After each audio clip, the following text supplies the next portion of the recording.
Just letting people come in. You can see the numbers going up.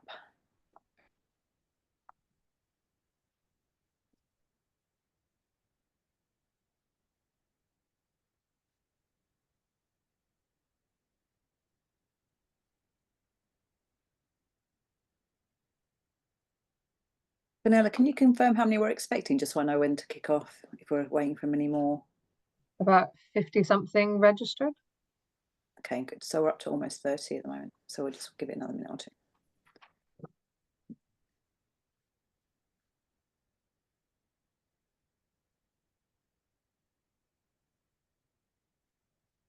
I think we might kick off. We've got about 30 and some people might join us gradually. Just while I'm doing the housekeeping, I think we'll get the housekeeping out of the way so we can get into the most interesting part of the seminar today. So thank you so much to everybody who's joined us today for this seminar. This is actually the first of our new seminar series. I'm just trying to move my slides. Here we go. The first of our new seminar series. And we're delighted to welcome Professor Dame Heather McGregor, who's the Provost and Vice Principal of Heriot-Watt University in Dubai, and also Professor Christine Douglas, who's a visiting professor with Heriot-Watt University to lead the seminar today. My name is Jemina Napier, and I'm the Deputy Principal Investigator on the EDI caucus, or what we refer to as EDICa. And the title of the presentation today is You Can't Be What You Can't See, a truly inclusive approach to creating the researchers of the future. I'm just going to go through a couple of housekeeping items and then hand over, and then there'll be some time for Q&A at the end. We will be monitoring the chat, so we've got support here from Fenella and Lizzie, who are our Senior Research Officer and our Project Manager, so we'll be helping us with the tech and making sure that everything is going smoothly. So if you can't hear or you can't see, please do just put a note in the chat and we'll get back to you as soon as we can to make sure that everyone is able to follow. We do have a code of conduct for EDICa to ensure that we always offer a harassment-free experience for everybody, regardless of their characteristics. And there's a range of different characteristics, EDI characteristics listed here around gender, identity, age, sexual orientation, race, etc. And we want to make sure that we always start every seminar with sort of some clarity around our code of conduct, that if any participants do violate our code of conduct, then we will potentially expel people from the seminar so that we can maintain the safe space that we have here. For anybody who does want to activate the closed captions, you can go to the bottom of the Zoom and there's 3 dots you'll see on the Zoom screen, and you can select the closed caption option or the CC option, and we will be showing one video as part of the seminar today, and that also will have captions embedded, so that we do have the accessibility option on there today.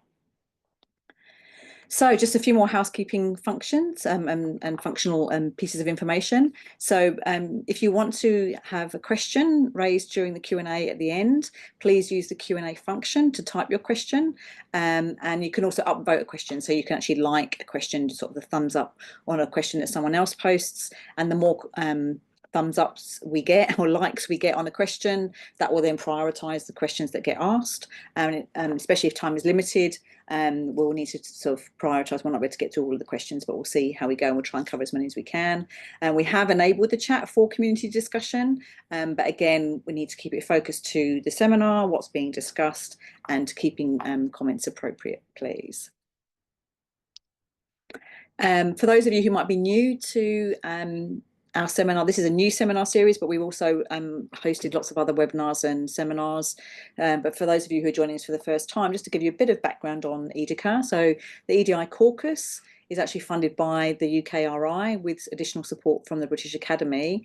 And our key actions are to research and evidence base for inclusive careers across the UK's research and innovation system, ultimately then seeking to remove barriers that are experienced by marginalised groups and support them to access and thrive in chosen careers. So that's whether you're in an academic role, a research role, a technician, research support role, anyone who's as part of the research community.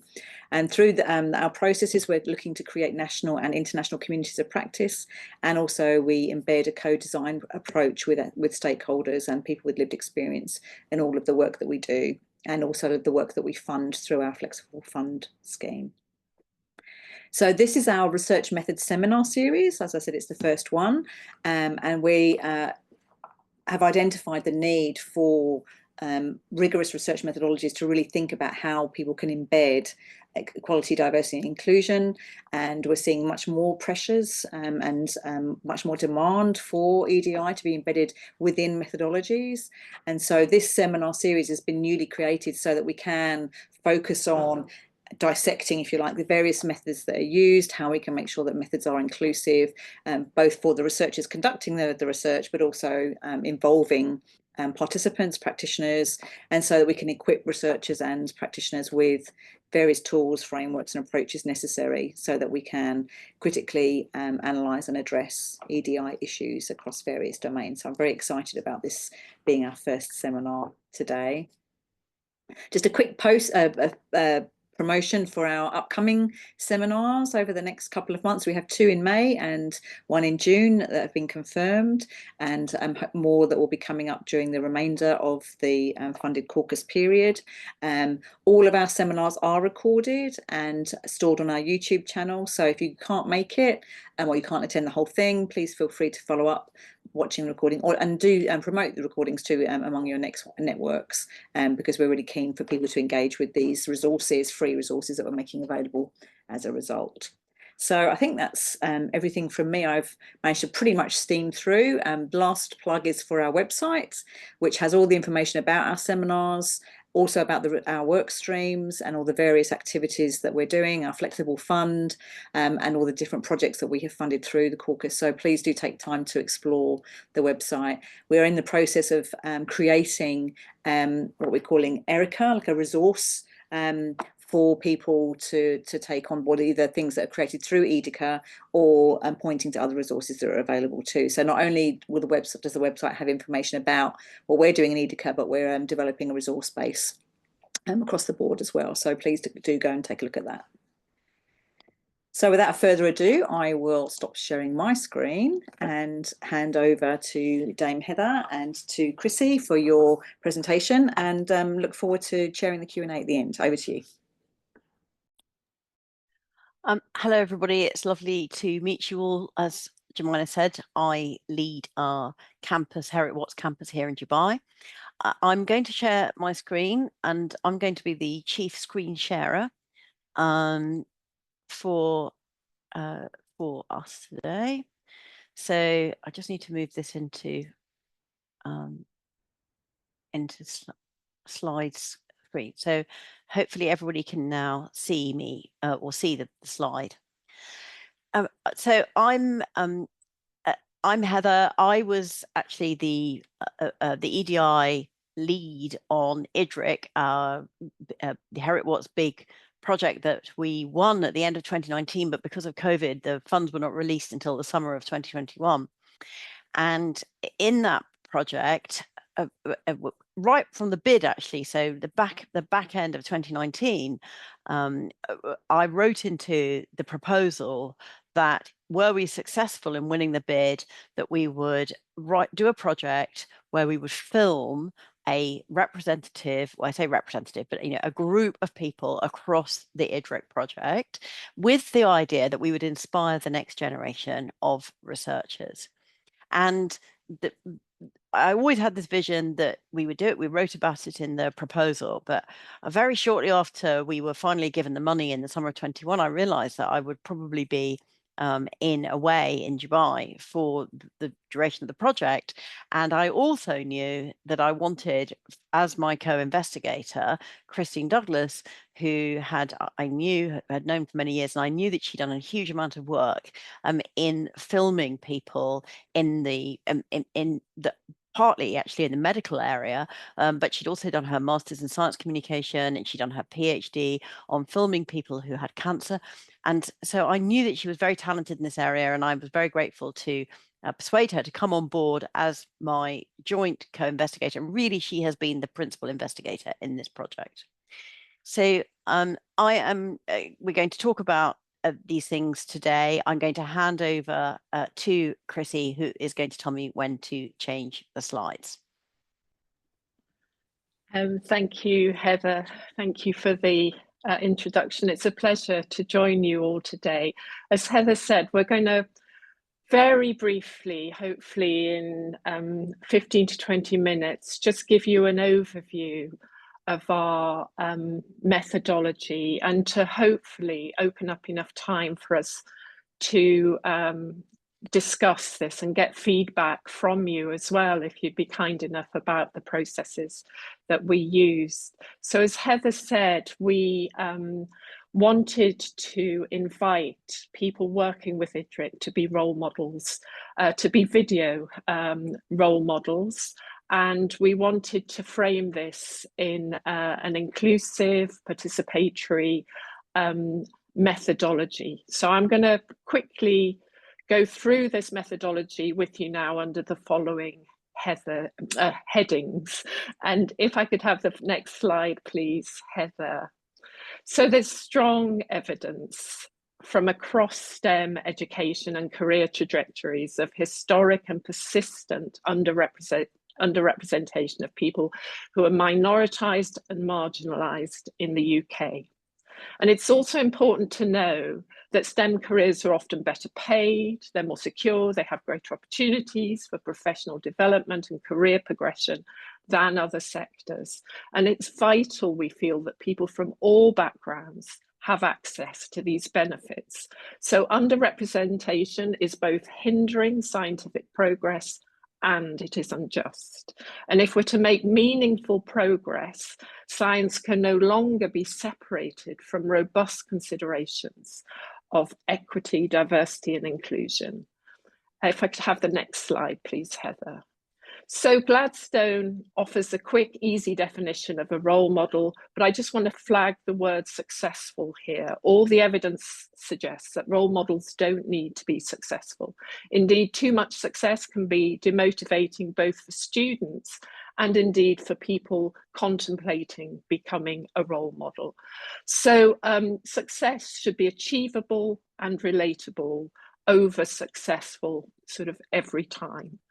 And also, we just want to stress that whilst we advocate strongly for role models, we want to emphasize that there's no easy fix to underrepresentation, and that we need a whole systems approach if we're to deliver just, inclusive educational pathways and training opportunities, as well as just, inclusive places to study and work. And we urgently need intentional action to identify and address barriers to full participation in science, barriers that are marked, ingrained, and complex, and that exist at structural and at individual levels. And they include bias and discrimination, stereotypes, school resourcing.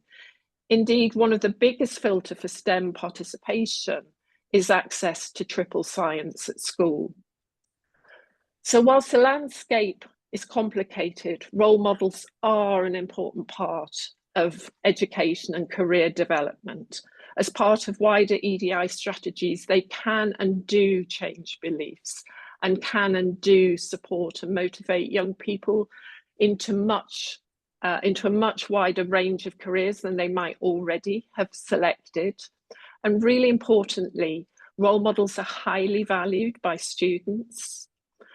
The evidence underpinning our research acknowledges the need for a much broader range of role models and the importance of intersectional characteristics, and the need to increase accessibility to relevant role models and to make this access equitable.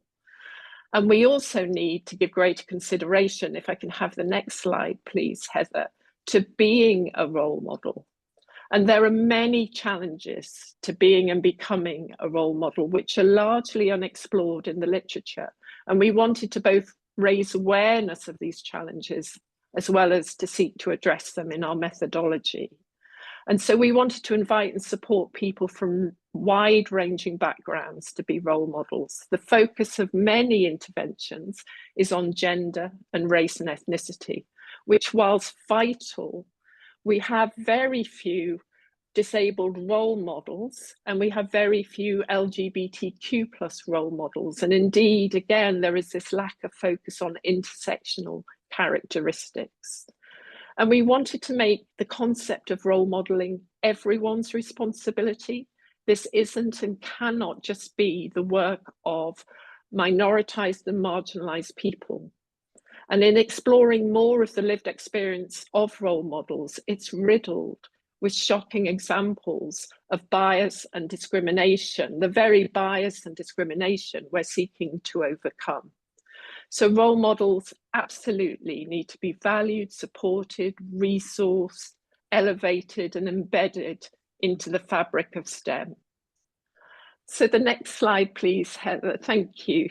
So it's very challenging providing equitable access to relevant in-person role models for school children in school settings. And there's an imperative to address this inequity of access across identities, groups, locations. And whilst we must not ignore the very real digital and technological inequity in classrooms, virtual platforms can simultaneously reduce the burden of being role model through time and effort in reaching large numbers of students, but also make role models more accessible to students. Virtual platforms can also enhance understanding of science and scientists and support and give greater flexibility to teachers and students in lessons, and indeed have been shown to help with student retention. The main loss in virtual role models is the lack of interaction between the role model and student, and we sought to overcome this by engaging with schools and school children before filming and asking them to submit questions indicating what mattered most to them, what they might most like to know and find out. Heather, if I could have the next slide, please. Our project is underpinned by reflexive working and co-production, and we believe we all need to scrutinise with humility how our institutions, the institutions we work in, how our social, political, cultural, epistemic, ideological beliefs, experiences, assumptions, essentially the power we hold, influence historically and in the moment of doing our research, the way we work, the way we teach, the way we make policy, and how our positionality might contribute to or address the mechanisms of underrepresentation and exclusion. And we believe working reflexively is essential to successful co-production. Sharing power, indeed ceding power, active listening, mutual learning, forming partnerships to co-produce knowledge, when done well, is a circular process of skills and knowledge exchange that leads to more inclusive, relevant, efficient, accessible, and sustainable outcomes. Within filmmaking, scrutinising the filmmaker's authorial power is critical. How we represent others and how others have been represented and fix meaning is a vital part of working reflexively. And this exists along the entire production trajectory. Heather, if we go to the next slide, please. I'm just going to highlight a couple of aspects of our methodology. Hopefully, again, this will inspire some discussion at the end of this brief presentation. So we purposefully were not seeking to recruit, and I'm really quite allergic to the word recruitment. We invited people to take part, either in written invitations or verbal invitations at group meetings. And we were really intentional about this being a gentle invitation to take part, or a gentle invitation just to engage with us about the process. We consciously didn't target, monitor, label, categorize protected characteristics in the production of the films. This absolutely wasn't a tick box or a quota exercise. So these open invitations were issued, and we were fortunate that a wide range of people generously volunteered.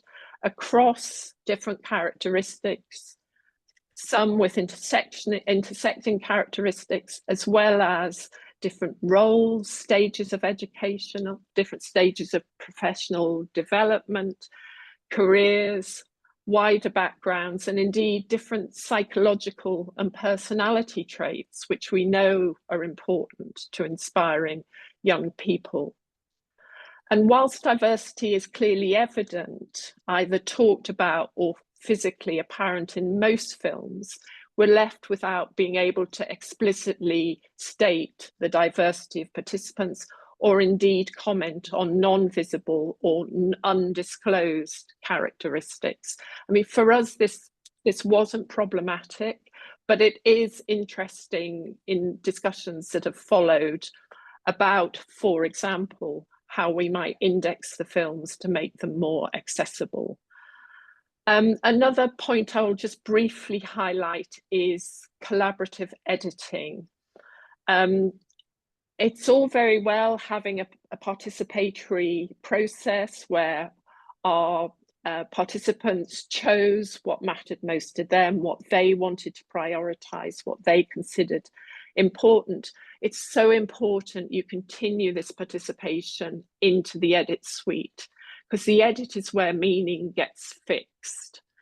And so we created rough cuts, which we shared with participants, and they were invited to remove, add in footage, change emphasis, advise on stock images, provide personal photographs. And once participants were happy, and only when they were happy, we sent the films to EDIC for sign-off. And if EDIC wanted to make changes, we took them back to the participants, and we went through this iterative process until our participants were happy and comfortable. Just another note while we're on stock images, I think one of the biggest findings was how undiverse stock image libraries are. And we really searched hard and explored how power and dominance were displayed in a lot of images, and the balance of, for example, gender, ethnicity, race, ability, status, how all of these were portrayed, how invisible disability might be represented, and how certain geographies, nations, and peoples were portrayed. And this was an essential but challenging process. And then I'll just briefly mention one more aspect of our methodology. I've mentioned how we involved the school children in providing questions for the films, but I just want to briefly flag that we wanted to tailor the films so that they would sort of appeal to the students immediately, at the same time of us offering a disruption to scientific stereotypes. And so each film has a little bit of what we call a teaser at the start. And the specific aim here was to disrupt scientific stereotypes and hopefully add a playful introduction to the films. So we have examples like, "Don't visit my lab, it's disgusting," or "I did my interview in my pajamas." And all of these were offered voluntarily by the participants as part of the interview, but we just include these at the start of every film to draw our audience in. And I'm just going to briefly mention one or two production challenges. So I think, and the next slide, please, Heather. So I think our school engagement, if I was, I hope we will be doing more research, but I definitely give far more resource and time to school engagement before the project actually started. This is entirely my responsibility, but I would allocate more resource up front for this. I think we did well. We got a great range of questions from students, but I've sort of thought a lot about how we might do that better. The second point about methodological sort of adaptations and building in responsiveness. Just a comment I want to make here, I think aligns very much with EDICa's work, and it's how do we create flex in research grants, in our work, to allow us to support life events. You know, so often contingency planning is based around sort of equipment or these sort of things. But I think to be truly inclusive, we have to start thinking, how do we build in contingency for the values of EDI and for life events? And then just finally, in making films about people, this was a huge responsibility that we took very seriously. These are people's lives that we are reproducing in film, and an individual's choice to disclose whatever they want to is that. And there was no pressure put on anyone to disclose things that they didn't want to. And we had periods where everyone could reflect on what they've said, anyone can revisit. We would remove and completely delete anything that was said that people wanted removed. And it is and remains a huge privilege to have made these films. And I think, you know, we have to always respect individual choice in what people choose to share with a public audience. And then finally, before I hand back to Heather, if I could just have the kind of recommendations, which hopefully I've covered. You know, we must do whole systems, embedded approaches. We really want to invite, value and support more people to be role models. We must all, I believe, work reflexively, interrogate our own and our institution's positionality. We must make the process of being a role model and accessing a role models inclusive and equitable. Science, we believe, needs to be promoted to all groups and to be relevant to all groups in society and involve everyone. And I love what EDICa are doing about building communities of practice. That's absolutely what we must all be doing, is sharing learning. And I'm going to hand back to Heather, who is going to sort of share some of our dissemination activities. On that note, if you're there, Heather, I noticed, oh yes, brilliant. So I'll hand back to you, Heather, for the dissemination. Yes, before we talk about dissemination though, Chrissy, are we not going to show the video? Thank you, Heather. We are, absolutely. Okay, so I'm going to stop sharing. And what we're going to do now, while Fenella or whoever's doing this, can I, before we start this video, can I just say something about this video? We've obviously got 48 videos to choose from, and this is and we chose this video to show you. This is an example of somebody who obviously is not a scientist, so he's working on the climate emergency, and the overarching project, EDIC, stands for the Industrial Decarbonisation Centre. So this is working on industrial decarbonisation, and one of the things this shows is what a wide variety of research activity is that does support climate change, because actually Wasim is a policymaker, and we wanted to show and we hope to show in the films that we made that it's not just people in a lab who are contributing to the advancement of science.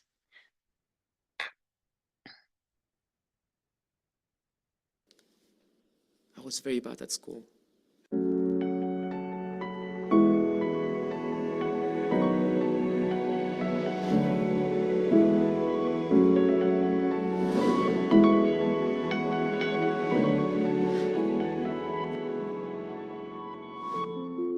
So my name is Wasim Dbouk, and I'm a Marine and Maritime Policy Research Fellow at the University of Southampton.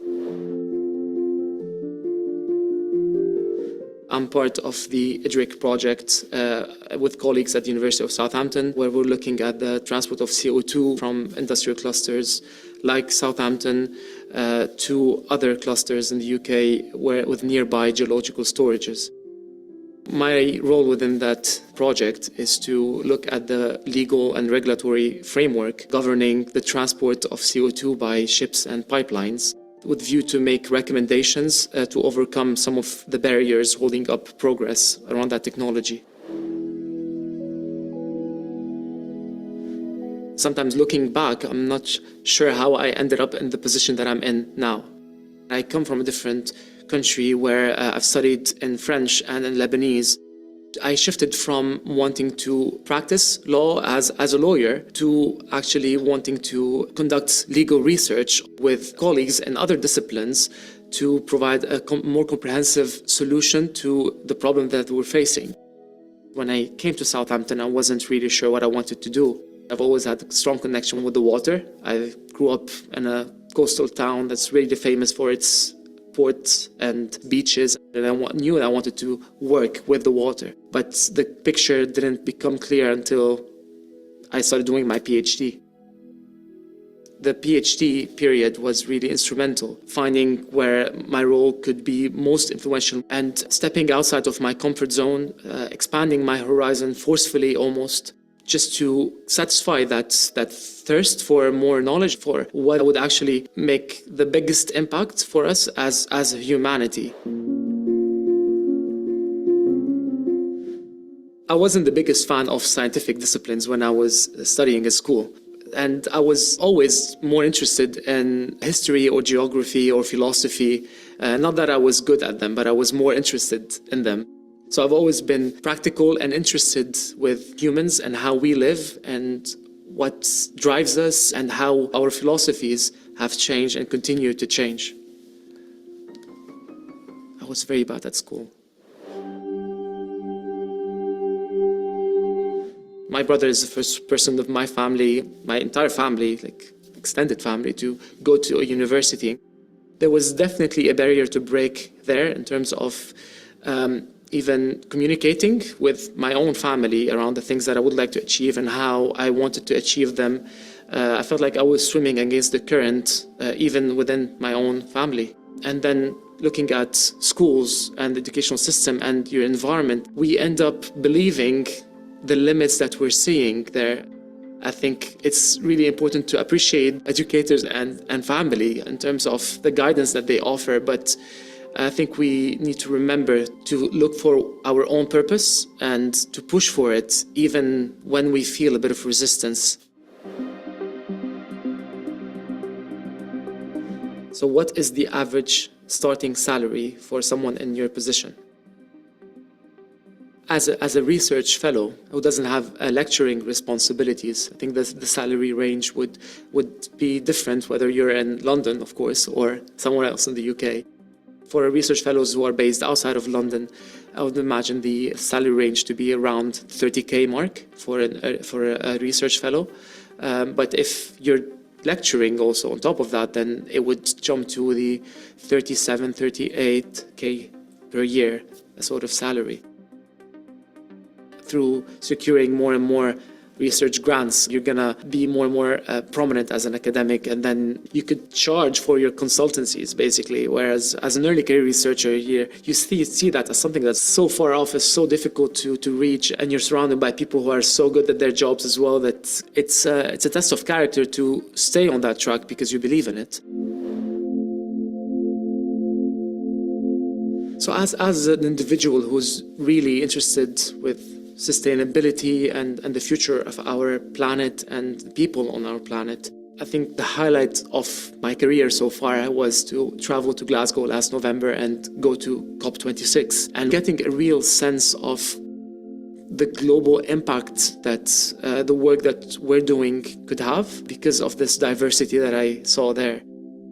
Most importantly, I think the focus on people and the focus on the impact of climate change on minorities and indigenous peoples, small island states. I think that was the most important thing for me out of that experience. I think the first thing that I would tell him would be, don't be afraid. Don't be afraid to face barriers or to step outside of the conventional view that you might have about things.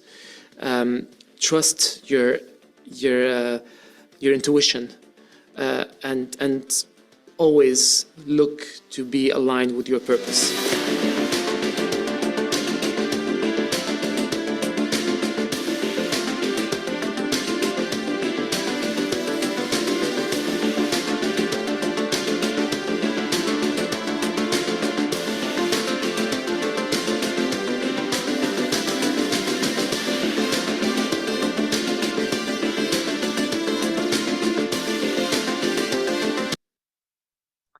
Lovely. Thank you very much for sharing that. So I'm just going to go back very briefly to my own screen. And I think you are now all seeing this. Yeah. Oh, sorry, that's not where I want to be. Here. So we have been working since last year, because we finished this project last year, on dissemination. And the critical part of our dissemination has been to work with people who are already working with school children. We have been working with the Royal Society, on Into Science, Into Careers, with Inspiring Girls, all these people listed on here. We are still working with various other people to put installations in and to help in dissemination with the videos. We're very proud that UNESCO have named us as a excellent example of this kind of communication work. And of course, we are seeking to publish. We are preparing a paper which on our methodology, so all comments today are really, really welcome and encouraged, which we are submitting to Science Communication.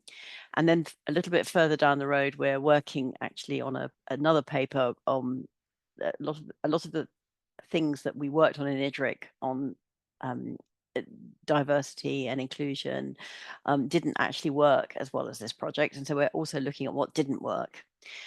But I think the methodology is the important part that we want to get across, because we want more people to do this, and we want more people to develop and support role models so that future researchers who might be as young as 7, 8, 9, 10 get to see some of this work and are encouraged to pursue a career that will help them to help the climate emergency. So this is of course the acknowledgements we give to all the people who we videoed. So thank you very much for that, and I will now stop sharing my work and hand back to Jemina. Thank you so much to Heather and Chrissy for excellent presentation, and really great. I really loved the video. So you said there are 48 in total, so there's lots for us to go away and explore. I might have missed it. So you did say that they're all freely available though, so anybody can access all of the videos, right? Yeah, we Yes, can. That's correct. Send the link over. Jemima, can I've just noticed one comment in the chat. Is it cheeky of me to pick up on that just because it's there, and I would like to address it? That's great. No, I think you're referring to the question about the use of global majority, because I was actually for that as the first question. So yeah, please. I was typing the response, and actually I thought if you're kind enough just to give me a few minutes. So thank you for posting this, Rebecca. Actually, this was a direct quote from someone from a global majority UK minority background, and we would never change a direct quote or try and influence how someone chooses to self-describe. So hello, sorry. Yeah, it's Fenella. Just can you read it out for everybody? Because yes, it's just for the host and panelists. Oh, I'm so sorry. So Rebecca asked, have you considered using the term persons from global majority heritage or any other instead of BAME, as the term BAME can be seen as offensive? So Rebecca, I would personally, I would never use the term BAME and haven't in all of my work. And I presume you're referring to the quote. I've just done a quick check on our slides, and that is the only reference I can find to BAME. And this is a published quote from someone from a global majority UK minority background. And we would never, ever change direct quotes. If people choose to identify in a certain way, we respect that. So, and forgive me if I've missed another reference. I'd be surprised if we have included another reference, because we wouldn't use that term. But I thank you for raising it, Rebecca. And Fenella's just actually put the quote into the chat as well. Yeah. From the Institution of Environmental Sciences as well. It's also been referred to there. Thank you. I did want to see exactly where the quote came from. So thank you for clarifying that, because I think, I mean, that's actually a big debate as well, isn't it, at the moment, around the use of the term BAME, also whether to use BME, whether global majority is becoming more the norm, if you like, in terms of the sort of terminology to use. But it's still hotly debated, I think, among lots of different people. So it's always, I think, good to be open about that and transparent about choices that are made and why, and to clarify in this context that you were using a direct quote. So thank you for that. And we do have one question in the chat. So we've got about 15 minutes, just over 15 minutes. So please do post any questions or comments you have in the using the Q&A function.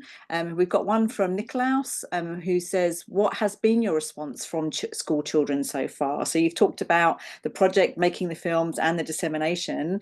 Could you talk a little bit about how children have responded to the videos? We can at the moment. We want to, and we're applying for funding to formalise, to do research into which role models appeal to which children and why. But for the time being, our feedback is informal, and we're getting incredibly positive feedback. We very kindly, a couple of our role models have gone into schools with the films, so sharing their film as well as other films, and the feedback is really fantastic. The really lovely feedback is, so for every school student who submitted a question, we've sent them the copy of that video, and it's really lovely the way they refer to them as their scientist. And you know, I've had several conversations with head teachers of how this has worked really well. And it's this sort of feedback that I'm now, when I said in the presentation that I really, if we were to do this again, and I hope we will many times, I would load the front of the project with the resource and really work on this relationship building to try and get this sense so everyone feels who watches a film it's their scientist, because I think it's where that's worked really well. It's been great, but we don't have formal statistics yet, but we're really hoping we'll get the funding to do this research. And I can't see any other questions yet, so I'm just going to keep talking until we get another one and also ask a question, because I was really fascinated. I mean, I love creating films, especially I think they're really impactful, you know, when especially if you're creating films to disseminate information about research in particular. So I think that they, you know, and more these days, I think we are looking at film as a medium, because it just seems, you know, much more accessible, and it doesn't always have to be academic publications. And so I was just wondering if you had thought about the potential of using the films not just for children, but also for, you know, for academics, for people who are, you know, PhD students and people that might already be in sort of research and innovation space, but might also be kind of feeling that they're experiencing barriers or not sure what choices to make, that there are other options to use these videos. Yeah, and that's definitely something that Heather's been doing brilliantly. And we are getting feedback from both people who are experiencing barriers and learning in early careers, particularly, how other people have navigated these barriers. But also what we found is that people from perhaps dominant groups are learning more about reflexive thinking and how power and privilege that they've exerted could be used to help. and people are learning about experiences of marginalisation. And again, Heather, I don't know if you should be speaking to this, because you have presented these in numerous contexts. Yeah. So I have used these a lot within the EDIC community, because EDIC was a long-running UKRI project that at different times worked with 60 different universities in the United Kingdom. And I have used this in the EDIC community, which is a very transient community, lots of different PIs and co-Is, lots of different research assistants, to inspire people to come forward and to be role models themselves. The other thing I would say is that one of the biggest impacts, even we've been very clear what we set out to do. We set out to inspire the next generation of researchers. That is where all dissemination is going. That was the intended impact, and we still believe that to be the impact. But one of the biggest impacts has been on the people who participated in the films themselves. And I think this was where it is, that some people said, thank you so much. You know, I never thought I'd be able to tell my story. And the fact that we encourage them to bring, you saw in this film, we encourage them to bring their own photographs of their own journey to research. How did they choose a path to academic research? These are all people involved in research, and all of them are involved in researching the climate emergency in this particular project. So we've got people to tell their story, and some of these people, it ranges, as you saw, it ranges from people who are really quite junior. I mean, we've got PhD students in this project, and we've got all the way to people who are very senior at Imperial College. So it's a very wide range, and they have been moved themselves to see how their story is impacting on others. And I think that has been actually the unexpected collateral gain for us. Yeah, it's fascinating. And I think, if we're putting this in the context of this being a research methods seminar, I think this is a really nice way to kick off the seminar, actually, because typically I think people would think about, when we're exploring how to be inclusive with our research methods, I think what you're doing here is actually kind of going right back to basics and thinking about us as researchers and as participants, and role models, actually kind of really underpinning everything that we do with our research, and really creating a foundation then.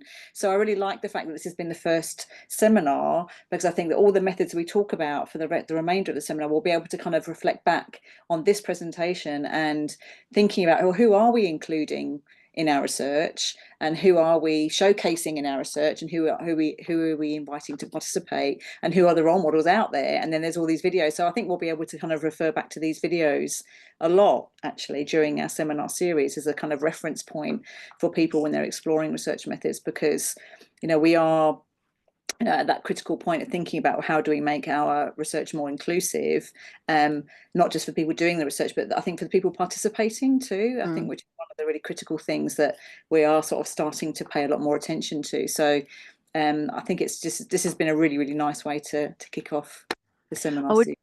I would make one other comment as well. So where we were not able to be as inclusive as we would have liked to be. So the EDIC community, as well as being lots and lots and lots of different universities who participated in our two big funding rounds, and all of our, bit like EDICa, we had lots of different funding rounds and different kinds of funding and so forth. But a lot of it was industry participation, and and we did put the call out to people in industry who are engaged in research, to ask them if they would like to participate. We didn't get a massive response, and where we did do work with the with industry, it was very difficult. It was probably the most difficult film we made, I'll probably say, because there was a lot of concern.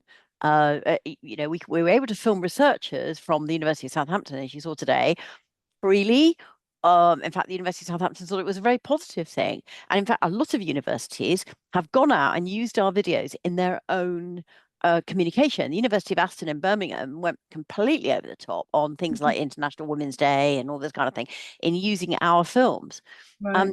But in industry, they wanted to control everything, and there were like 7 layers of approvals. That was, I mean, it was it was really hard work.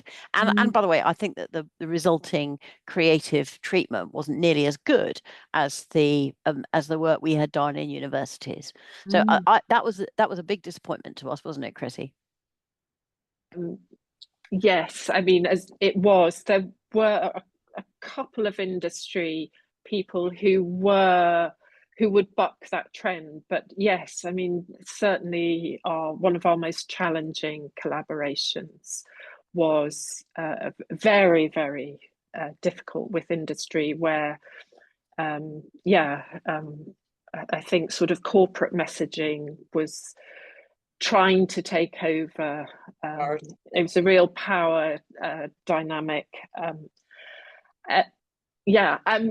But it wouldn't put me off at all trying again. And I think, again, loading the front of the project with specific engagement activities with industry before might have helped to some degree.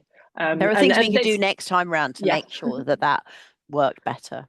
Yeah, absolutely. That's really interesting. And then it just made me think on the fact that I can see that I think Fenella's somebody's put in a question, so I'll come back to that.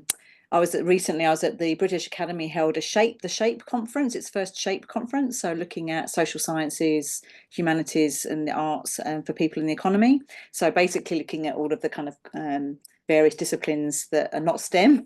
And one of the things that came up there was how many, especially in the sector at the moment, and a lot of universities cutting disciplines, cutting departments that are in arts and humanities, and actually saying that, and the question was asked at that conference about the impact on researchers who are from marginalised communities, quite often are very highly represented in SHAPE disciplines, because they often will have an interest in doing research around characteristics that they identify with. Not this is kind of generalisation, of course, but they were just saying proportionately there's a lot of academics being impacted. So it strikes me that having sort of videos, like as you were saying, that you invited EDIC, people that are involved in EDIC, to be involved, so it was much more STEM focused, where having a resource like this around SHAPE disciplines would be really excellent. And something we've been able to do through the EDICa project fund, through our flexible fund, we've funded various projects looking at different marginalised communities and barriers and improving, and some of them are also producing films as their outputs as well. So I think it'd be really nice that we see that wider range of videos coming out, because I do think they'll be really accessible and engaging for a whole range of different audiences. We have a question here from Fenella, who's involved in our EDICa project. With things in the USA moving so quickly in the direction that they are, do people in the videos have the choice of having their video removed now that it's published and out there, so that if they've got any concerns around how it might impact upon them? That's a really good question. It is a great question. And yes, and